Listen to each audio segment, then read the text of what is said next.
kibinye kyatuseewo ku gundi ku gravity omuntu jjo naye sisuubira nti kyamutomedde butomezi yabadde akisuubira. Oli ku YouTube channel agaliwo tuula kalira emboozi egw'amakerenda. Awe wa mukwano gwange abaganda baakali olumanyo nti nkonge wuuyo tetujja kukola mbeera ya kukalanga busa bwa mbogo bukala kungulu nga munda bubisi abasidi omusunsuzi lyerinnya eryange agaliwo omukutu kwe tuli olunaku olwaleero ndi ne Mwami Obote ebigambo agenda kuba nti abigamba mbufu ofaananako bwe butyo tulabe ate ensonga bwe zinagira maaso okuba nti ziruŋŋamizibwa n'okubanga zitambula. Buuza ku mulabi. Yenna tulaba twagala okubuuzaako this Monday morning. Good morning to you, how are you? Gwali wabweru w'eggwanga naawe tukubuuzaako waliwo bakwano bange essaawa eno abali mu buliri essaawa eno nga saa ziri 5:06. So nammwe tubabuuzaako ab'omu Amerika, Bungereza, wawa Bungereza ndoza tugisako busaawa Amerika we ziba saawa emu wano eri ziba 6 gwakiro. So twagala okubabuuzaako nti muli mutya, mwasuze mutya abasuze. Nze Samuel Kalungi nfubutuka mu kitongole kye bayita Zinga yaffe. Tubateekedde ensonga ku lunaku olwa ng'ennaku z'omwezi 14 ejja kuba Saturday. Tulina Parents Network.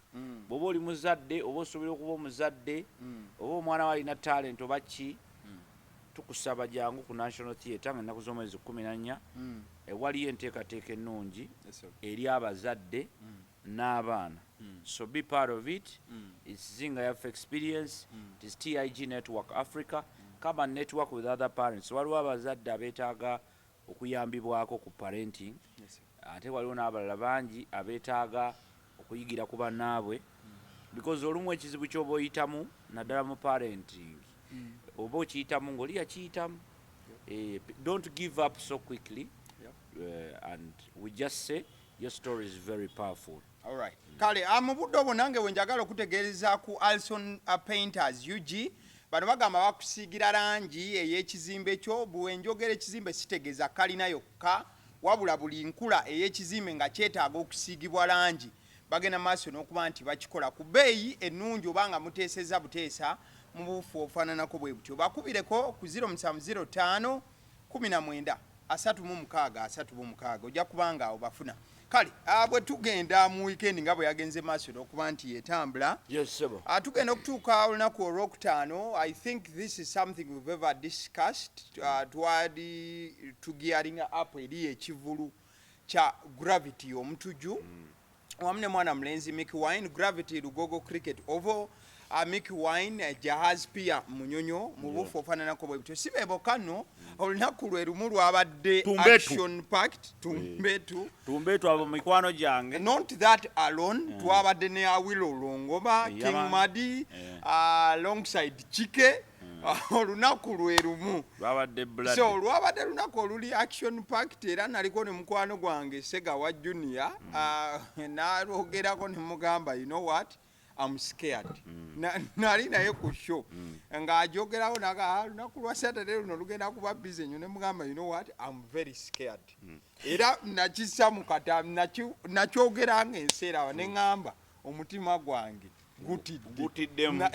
Nga lwaki otya Uganda erimu abantu emiliyoni naye lipooti baagizza eyagundi yotubala bafulumyako bitono. Sisuubira nti nafulumira mu kuba tebambala. So nalingamba munaye baseka nti ntidde nnyo olunaku namuga nti ntidde nnyo olunaku olwaleero ku lw'ebivulu ebigenda okuba nti bibaawo wakyogerako dde ekyo tukiveeko. So nafunye omukisa gw'amaanyi nti nabadde n'abantu ab'enjawulo ababadde ku bivulu bino. Ewa gravity nabadde n'omukisa gw'amaanyi nti wabaddewo era n'omusajja wange yabadde ewa Mickey Wine kati ze nadde enkola kano yitamu laba kiri kitya wonna.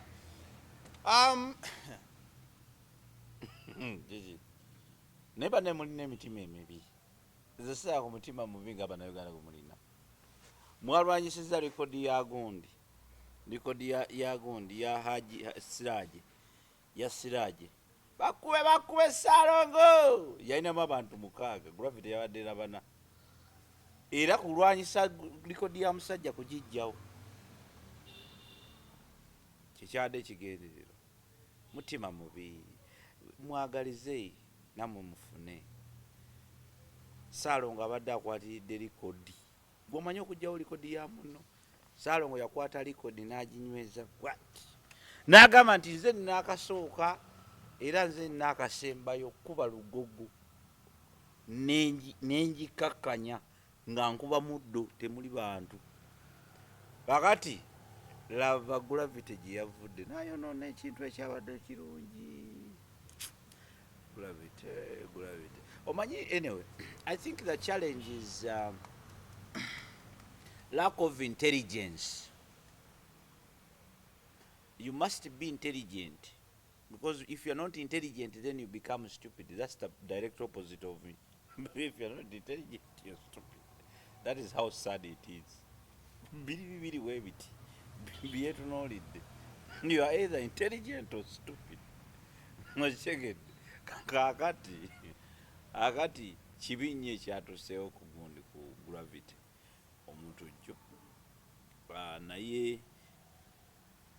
sisuubira nti kyamutomedde butomezi yabadde akisuubira, so it is not a problem.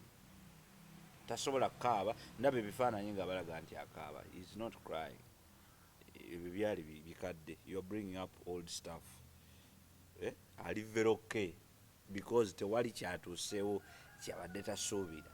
Nendoza waliwo otuuka nga at a point of no return nga tasobola kudda mabega. Embaga y'embaata yali embaga simanyi y'embaata yabadde embaga ya Isima n'Amina byali tebisobola kukola bya kisiru biri bogus. Ani abeera mu ebyo? Gwe lwaki tewagenze n'otumayo bantu? If they were smart that's what I'm saying. Lwaki tewagenze ku kiri eri n'otumayo bantu? Lwaki gw'otuma eri ku mbaga ya Isima n'Amina eri wala ne weetuukirayo? Because there was nothing. Omanye ekirala bw'oba onookyusa strategy olina okubeera prepared. Kati Gravity yakyusiza strategy. Gravity bulijjo ayimbira omutwalo gumu. Ontegedde? Abantu be basobola muki? Mutwalo. By the way, Kivulu yakyongeza. That's what I'm trying to say. Nga tugiyalinga. Yes. Kakati Gravity is losing out on just a few things. Ekivulu kya mutwalo, people broke. Abantu balina ssente.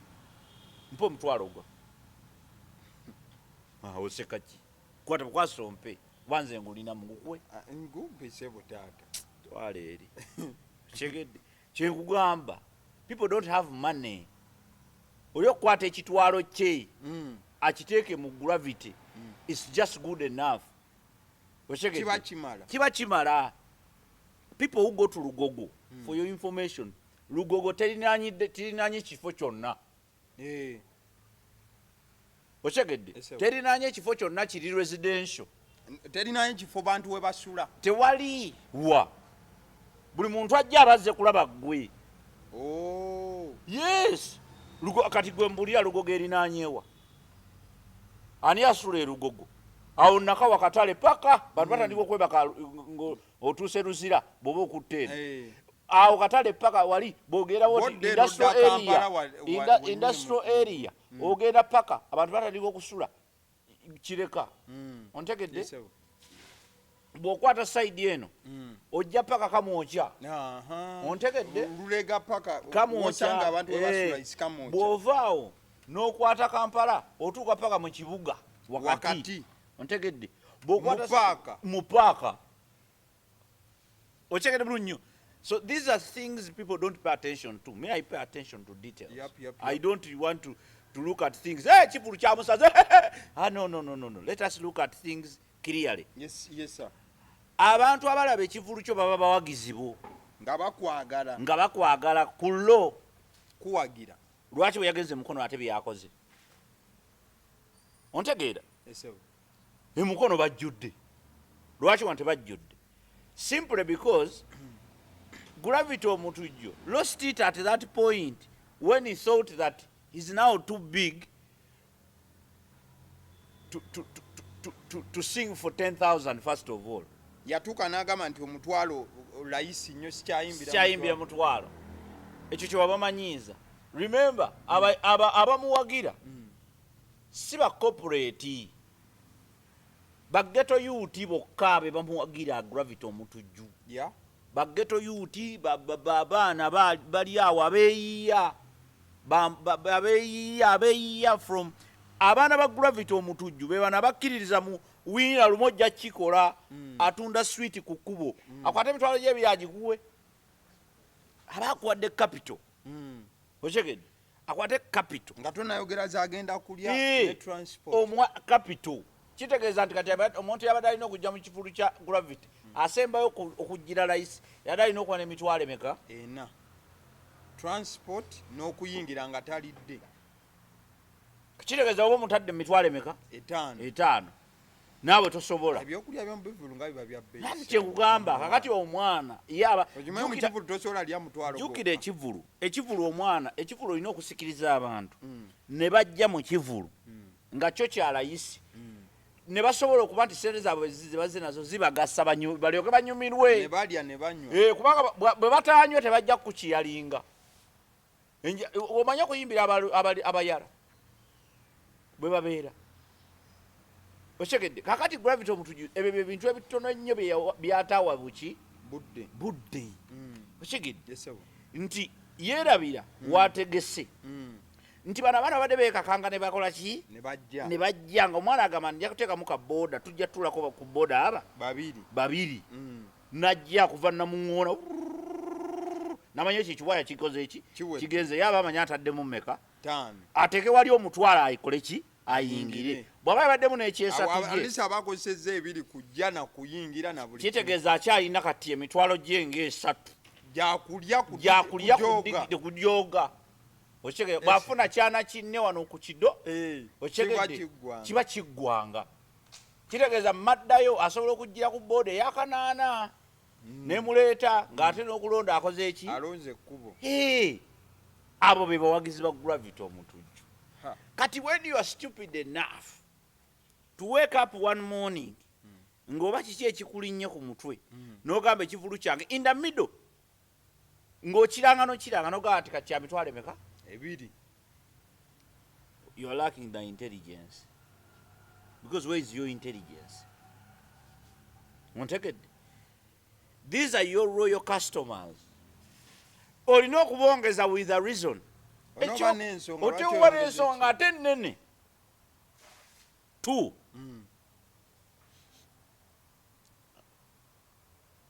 music content in general kyogenda owa abawagizi nga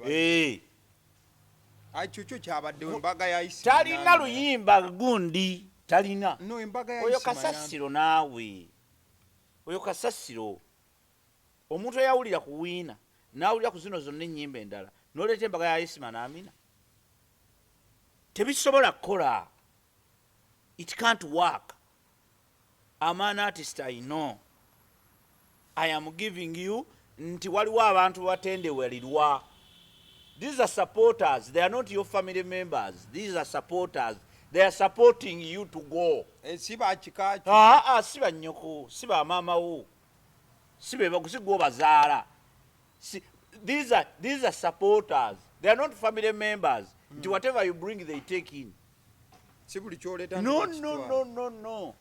These are people who are supporting you. Ochegedde baliwo kusitula katosasitula mulema n'akuluma n'osigala nga okyamukutte omuta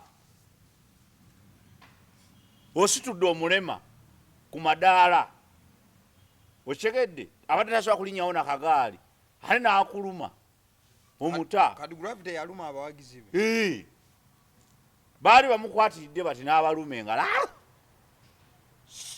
saakumanyiira sajja akoze atya kati kyekiri ku gravity omutujju ontegedde so ensonga ey'okubiri is music. Talina music musajja wange with all the honesty, he doesn't have music. His music is ugly right now. No, teziriwo. Mbulira bbiri ezitambula nga za Gravity. Embaga ya Isima Namina ibadde waawo. Waliwo n'oluyimba lwadde lwabijanja. Do you see how stupid you are? No, I'm being serious. Waliwo akayimba ka empiso. Hey. Ukati doctor, empiso yonga. Lwaki ojjukira kajjukira? No! Akakayimba. Ekitegeeza nti Sego obadde ogenda mu kivulu. No. Oba wageza dde wawulira olugomba. Sebo yakuba akayimba ne Shakira nga bakayita kati doctor empiso yonga nkambwe oluyimba lubadde ennaku zino lukuba Sebo buli wamu. Nalwo lubi. Nalwo lubi. Because lwaki abantu tebazze? Because nze kati ompise kukola ki? Ku analysis lwaki abantu tebazze? And I'm giving you my reasons clearly. Ontegedde.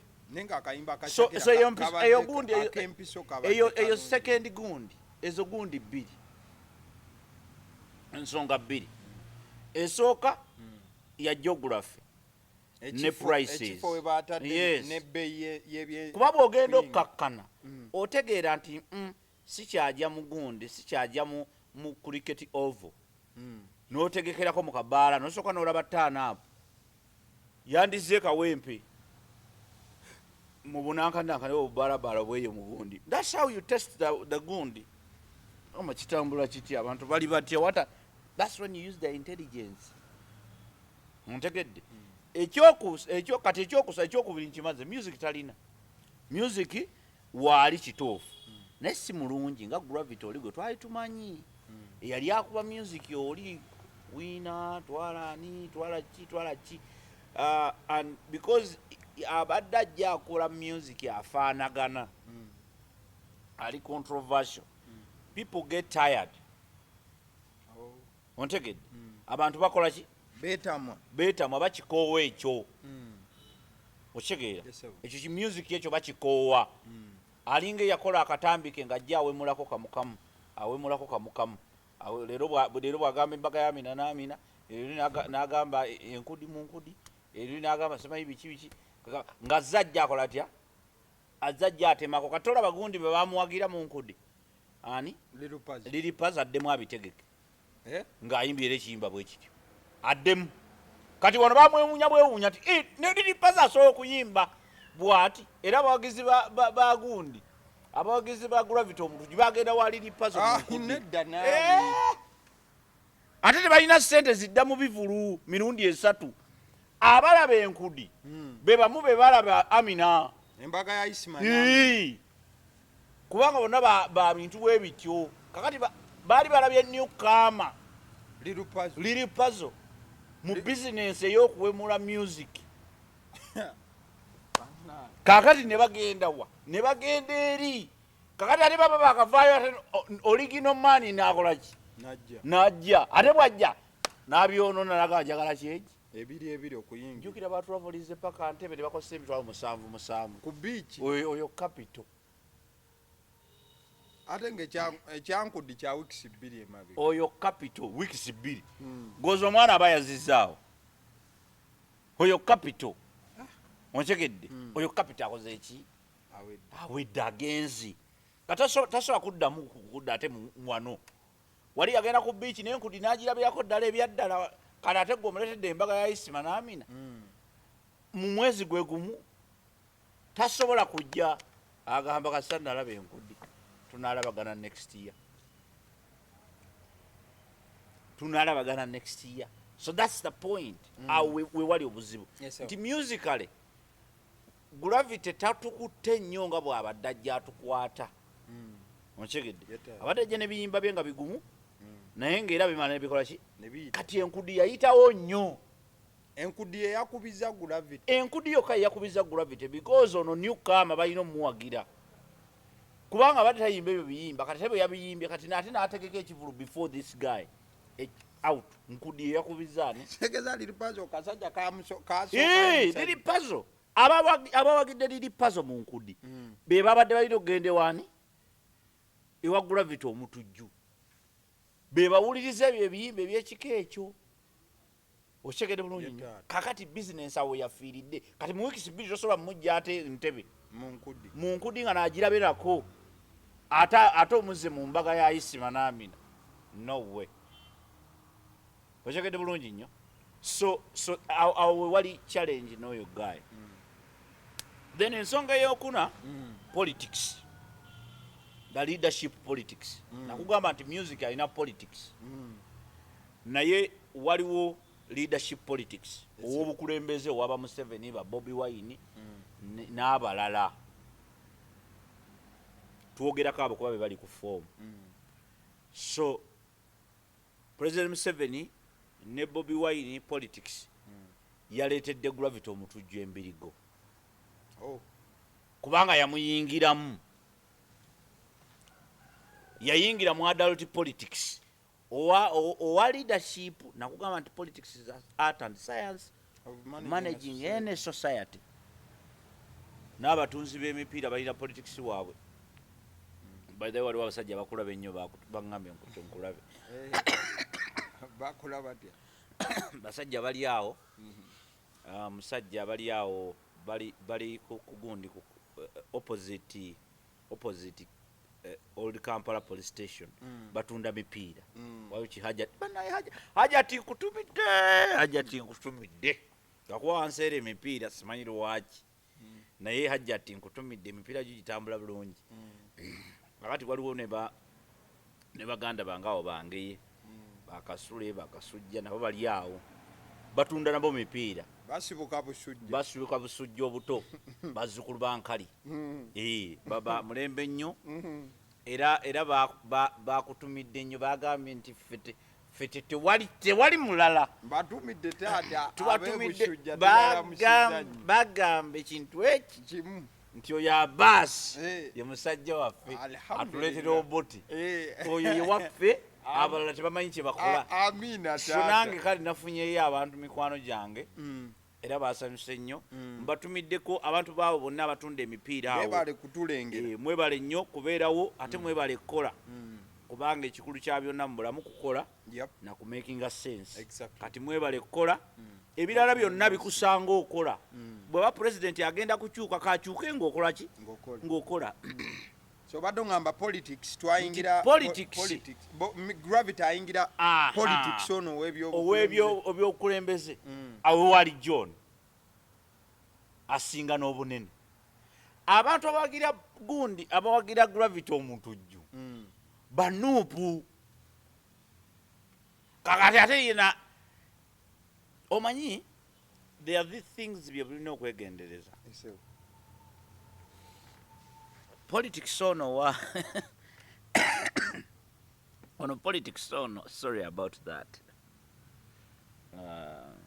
Politics ono ali very fun.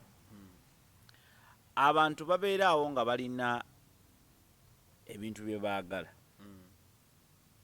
I'm going to link up all these issues one after.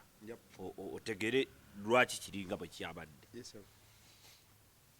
Abagundi bano abantu bano boolaba abawagira gundi abawagira music, they are typically music fans. They are music lovers.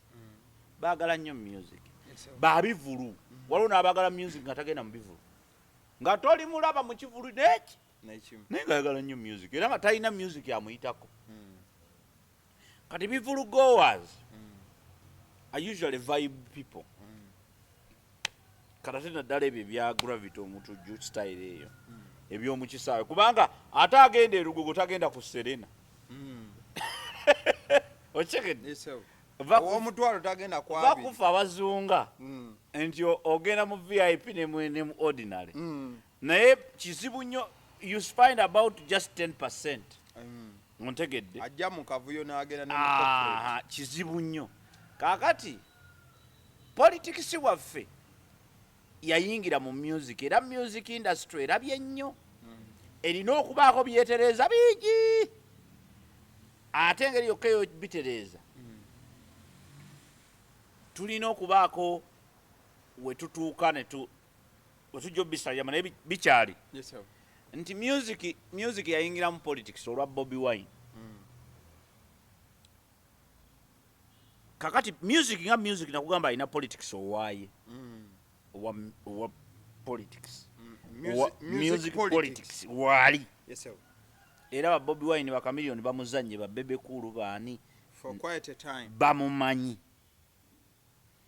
kati ne wabaawo ne politics ow'ebyobufuzi ye waakalulu ontegedde ntwala nkutwale kakati bw'oba omutwe gwo si mugumu kimala nkwegayiridde tobigatta bijja kukutabula omutwe. You must be very intelligent okumanaginga gwe bayita music politics ate n'omanaginga leadership politics ate go. You must be very intelligent. Mushegede bulungi nnyo. Kakati bano abasajja kye bakoze gravity omuntu gyo kyalina nti yatuuka ku level enyiiga ontegedde n'azanya mu politics awo n'ayingira mu music we okitegedde bwe yayingira mu music we fuse neevaamu abaana ne balinnya mu ziwaya wabaddeko mu mukolo gw'ekyalo akaana akamu ne kalinnya mu ne kasamba waya kata mama wakakayise okuloketinga obuloketinzi waya eriwe ekutuse awo abayingira ebitooke ne babiyingira abadde alina gwakutte tamutta ati gagenda okudda nga buli omu ogamba ye babadde lwaki onaasiba empale kiki ebitata ebigwa lwakigwa tetekinisiani wakuno oli musiru wayezakutusezawo soki akati kyekyatuka gravity omutujju gravity omutujju alina biwayawaya bye yalinnyamu ebya politics oli owobukulembeze atutta omusenyi wa Bobby Wine aguyiye ku kifo kye jjukira waliwo abawagizi ba music bali be nakugambye abawagizi ba music nga bo tebafaayo nnyo ku kikyowagira they just imagine oyinza okuba oli nabo they want your music kakati nabo omaze obalaga ki wooli ate obalaze wooli ate oli mukambwe nnyo n'okujooga oli mujozi kakati abo baba bamaze okwesalako kichwi ne badda eri ne bakulekera ebintu byo bo badda buzza eri ne bagamba nti ekyo kakati ne batandika ate okukola gye bayita decampaigning you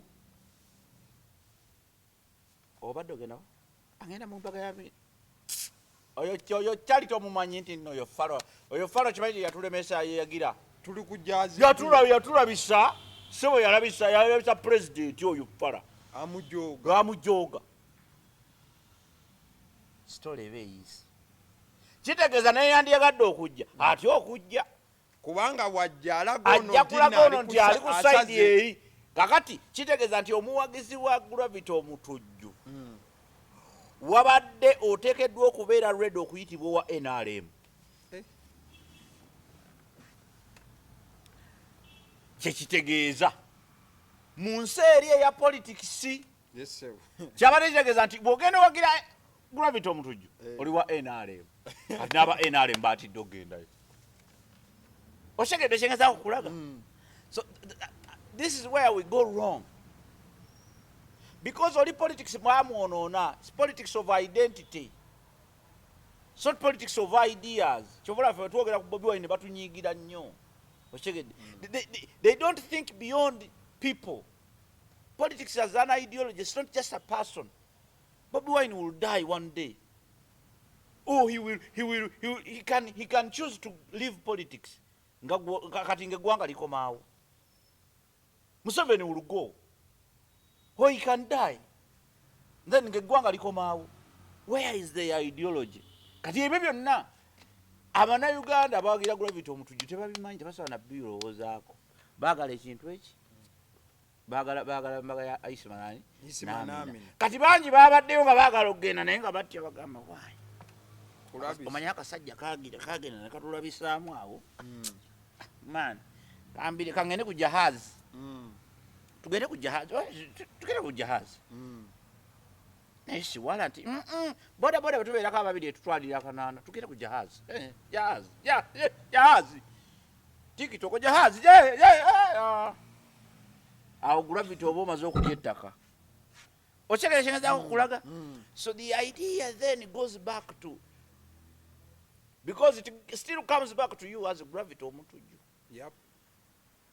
Decision making mu bino ebintu nga okola olina byotunda si kirungi bw'oba olina edduuka alyo ate kuliteekako kapande ka mu7 bw'oba osazeewo teekawo bupande teekawo bupande bwonna ninakyaliwa tulina yawo pikiye ayinako ekifaananyi kya Bobi Wine n'ekya Muhoozi n'ekyali enisikini n'ekya Museveni namuga bajja kukuba emikono oteeka otya abantu naye ate kirungi ekyo era yaŋŋamba ndiwensanga Muhoozi ngikyusa ngiteeka bweti owa Bobi ndeegandeeka kakati labayo bw'asanga owa Bobi kankubuli bw'oba osazeewo oteekawo bipande byonna biteekewo ontegedde ffe tulina offisi mu ghetto eza community development eza zinga yaffe mu ghetto Kalwero awo tulina offisi ne mu bifo ebirala naye ku Kalwero waliwa jjukira twali tupromoting abaana twali tupromoting skilling presidential initiative eya skilling nze yankwatangako nnyo neŋŋamba kesisi ekwata abaana bano abali ku street betundira bunyanya bugundi twajjayo abaana mu kkomera ne bintama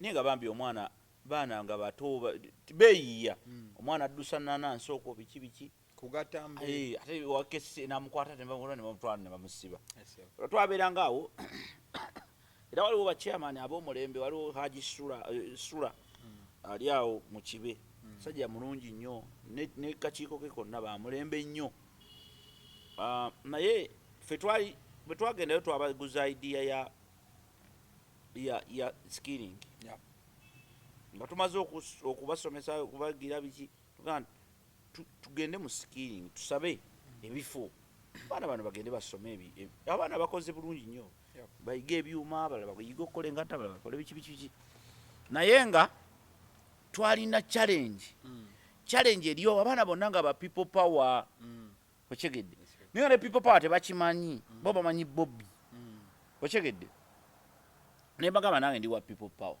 okyegedde because ago ge gaali amazima naye naye bagamba nze siri waki wa Nuupu okyegedde biri birala naye bagamba nze mpagira gavumenti naye bagamba naye ate siri wa Museveni otegedde siri wa NRM naye nga ate mpagira Museveni ne programu zize naye siri waki wa NRM like siri wa Museveni nti Museveni kyagamba kyenkola ki kyogenderako era kyokola no I am independent nze kalungi oliye Museveni ontegedde akati ekikulu kyakutegeera nti kiki neetaaga ku Museveni gwe kiki weetaaga ku Bobi Wine kati bw'omala ebyo tegeera ideology nti yagamba amaanyi g'abantu okakasa olina amaanyi nga tolina sikiiru olina amaanyi okitegeera kati how are you going to create the people power the person power because it's first of all the person power then after the people power naye mbagamba kwegamba the idea was kubasomesa tomanyi challenge gye twalina ng'abaana bajja nga bw'oyogera ekigambo people power nga wala eriwo nga n'abeeraalemu abaliyo tebasobola bo kwogera era ye akola bukozi bw'atyo omanya nti tali mubali akati bo the idea then was how do we get these people into the system of presidential initiative bo bafune sikiiru because ekikulu si kya kibiina kyawagira but skills ze mwagalo because the skill kati abaana ne baga nga balaga baagala sikiiru naye kati nga wale gye balina ebintu byammwe ebyo biri mu Museveni si bintu byammwe biri mu Museveni bano abalala abaliwo anti nkuleetera ekya gravity omutujju lwaki politics yamulemeseza okukola nti bano abaliwo bagamba ng'era bagamba nti ebyo bintu bya NRM ssebo gwe biyingiremu ng'omanye ebyo bintu byaki bya NRM ate nga bali serious nga bakaamu era banoono tewali muzannyo nga bali serious ng'omwana agamba ebyo bintu bya Museveni tolina BSF waliwo omwana omu yakima muganda we nange ojje mbiki nga muganda we mutototo bwati myaka nga oyo myaka joyi namukima namukwata ku mukono bwati namufulumira namugamba gwomanyi nti ebintu bya Museveni gwe okimanyi gwe webereremu gwe ebyo bintu bya Museveni bagenda kukulabisa gwe netwogera n'omuvugano naye ng'abiwulira it took him time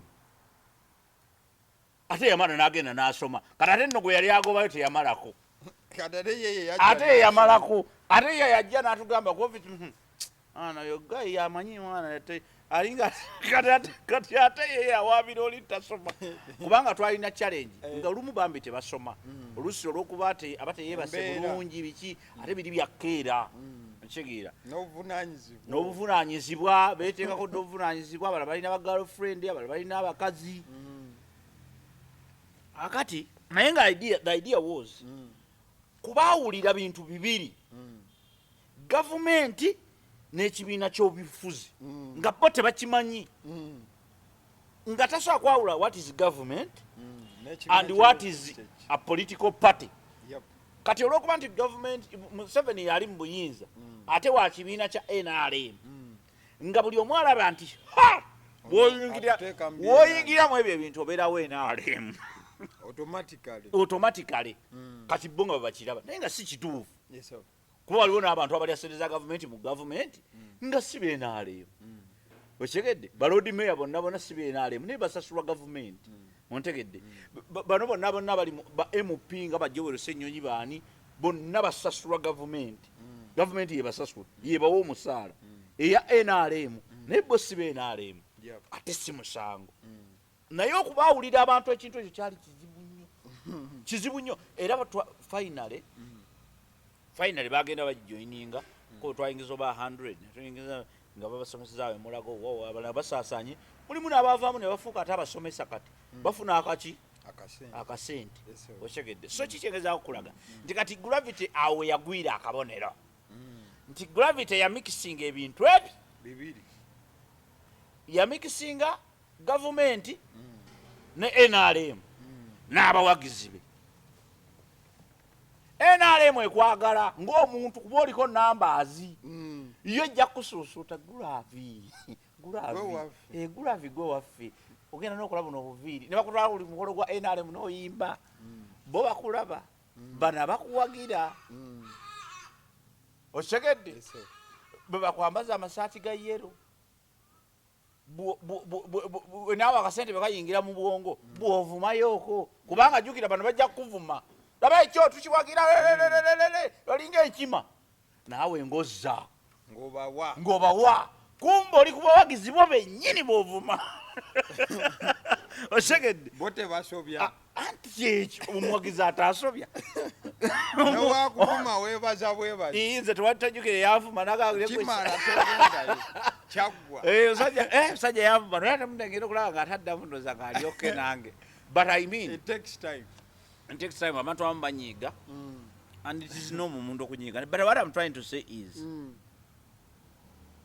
awo gravity we yasuulira pointi ze zonna ne ziyiika awo kyakiikira kati bwekyamala okuyiika ate n'ategeka sho gravity yabadde asobola okugamba nti izelo guno teri nojjayo lo jjukira bwe lwagenda eri akuba ebisaawe nakubakuba ebisaawe nga bafuna miliyoni 12. Maybe he wanted to put up a statement here and I'm sure that is why ojjukira ebigambo bye nayogedde mbijjukira bulungi nti opposite ya intelligence ebeera stupid. Nze tompisako wano ku bintu nenkuga basijja byogerako. Kubanga nze sagala kulimba mu mutima gwange. Kubanze kyesinga okakasa. Waliwo ebintu was about making up a very bold and big statement. According to him. Hati kati yagikoze. Because he lacked the intelligence. He lacked the intelligence to think about all this that we're talking about. Wachegedde. So a mixture yakoze MB. Kakati alina okuddamu okuzimba fan base mpya. Alina twala emyaka ngeegi nga teetantala sho. Jokka. Ekyobuuziza kya mutima mulungi oba mubi? No. Kya mutima ki? No, me. Kyengamba. Kyokola nkugambye. Wamuja omutima. I want you to remember the other artist. Gojjukira obulungi. Sigenda mu mentioninga linnya. Artist gojjukira obulungi eyategeka ekivvulu. Wabula abategesi nga baagala mmutomeza. Omujjukira bulungi. We talked about that artist. Bwe baayagala ommutomeza bwe yategeka sete baamuwa. Wabula ekivulu abantu tebajja. Omujjukira bulungi nnyo. From that day, has he ever organized an event paka olunaku olwaleero? Kyenkakasa bye twogerako ekitenenye giri emyaka 5 emabe. 5 na mitono nnyo. It must be 7 years back. Yali azzeemu otegeka sho.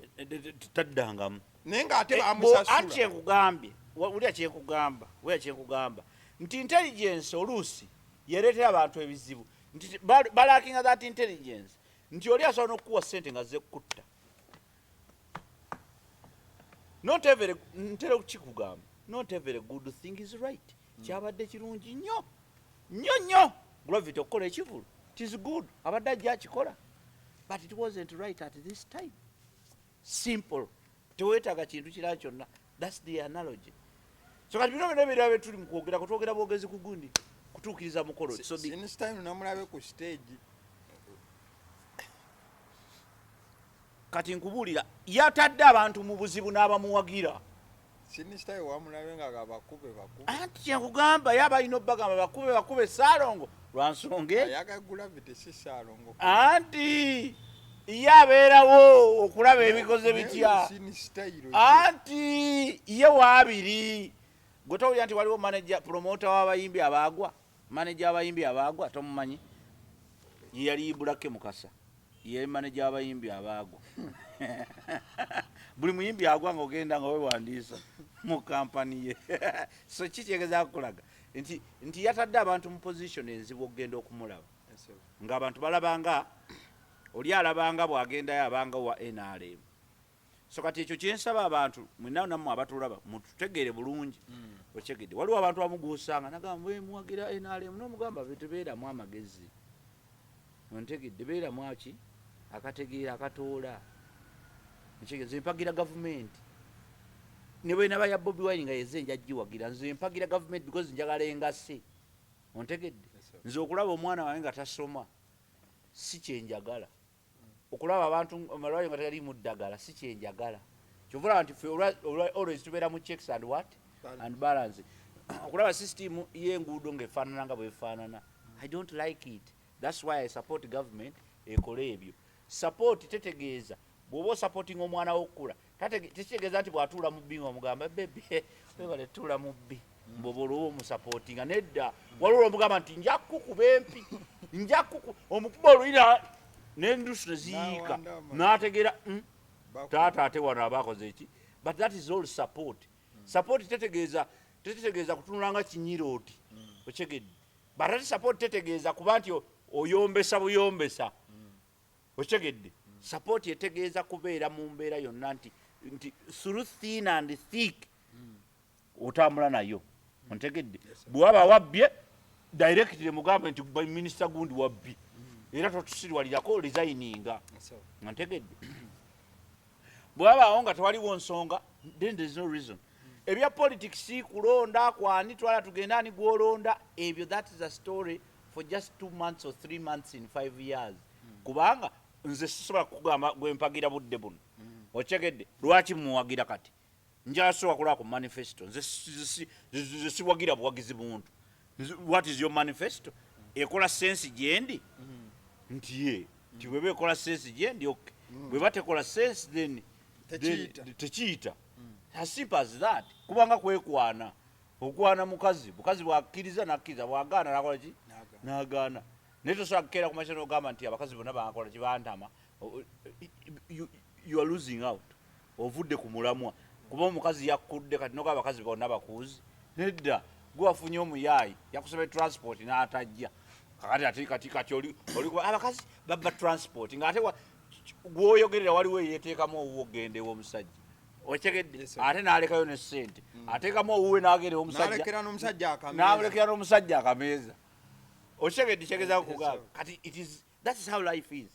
But when you mix up issues like gravity you did you get results of this nature. The best way to go now ayina okusooka okuwummulamu kino omulabe nga naye enjini akyogera asooka agusalire ddala aguteeke ku llo kati akole fan base empya wano esobola emitwalo 2 lugogo esobola ekyawa kuba badde ayimbiranga mutwalo twasookera mu 15 anti nkugamba nti kati asobola emitwalo emeka 2 kuba ebiri luli abanga VIP asooka agizimbe ey'emitwalo emeka ey'emitwalo 2 politics bwe banagenda bamugira ojja genda okulaba nga bibanguyira okyegedde ekirala yategese embaga ya Isima n'Amina kakati ate ye lwaki yabadde ayimba lwaki yalesa Amina ne Isima ne bayimba anti ate ku mbaga abagole babawali nga babayimbira kati ye yabadde omugenyi omuyimbi omukulu ku mbaga ya Isima bagole babisiraani baba abantu tebazzi babanga straka mwezi ne gundi nesiza maani bwe bategeka omukolo gw'embaga ate omula sigwe gwe baali bagenda osasuza abantu nedda era baali basasuza ate tiketi yali azigaba naye mugole omukyala eka yasobola okutuuka oli jamu yamukwata oba sizama nti yalina sente za kuyingira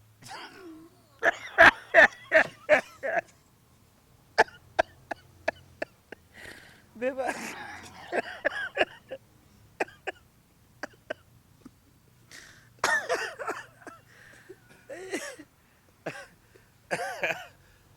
sagako kyokka bannange mukulikireyo mu mbaga ya Isima n'Amina abajahazi namwe mukulikireyo ddala n'abajahazi mwebale mukulikireyo ddala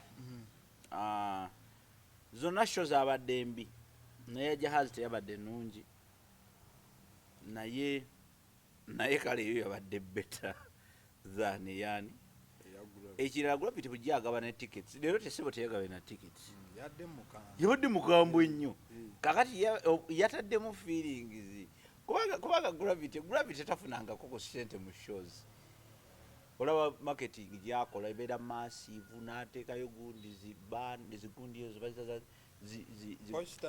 no gundi oyo mwana akolera ddala promotion eri mega nze sofa mbadde mmanyi gundi eziwera 4 zi billboard omanyi kitegeeza okukola billboard ate kuno yakolaze nti billboard yaye yagyekoledde tekwaleko sponsor n'ogwo ku billboard ng'eri mu kkala yaayo bulungi ennungi eya yero